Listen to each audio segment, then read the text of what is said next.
আসসালামু আলাইকুম। ওয়ালাইকুম সালাম। আরে ভাই আমরা খুঁজতেছি এই দিক দে আপনার আয়ারসন ফাটকে দে ভাই দেও আইছে সম্মান দে ভাই বসেন বসেন বই আপনার বই রে ধরুন না সমস্যা নাই বইতা দিই। চললে ভালো আছে না ভালো আছে। এই এক কাজ কর আই কলা বাজার আছে না হ্যাঁ বড় দেখে একটা মুরগ লইয়া এই 50 টিয়া এটি কি ব্যাপার? 50 টাকা দিয়ে কি এর মুরগ আনবো? এ হালে আন্ডা আনলেও তো এটাকে বেশি লাগে। বেওয়াই এই 50 টাকা দিয়ে কি এর মুরগ আনবো তে? আরে আমরা এনে 50 টিয়া দে এই বড় মুরগ তাহলে আপনারা নতে আদাইতাছে মুরগ খুব পচা।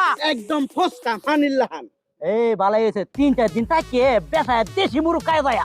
আরে ভাই 3-4 দিন কিতা পিস পিস করে কইতাছেন বুঝতাছেন না আপনারা যদি 3-4 মাস 3-4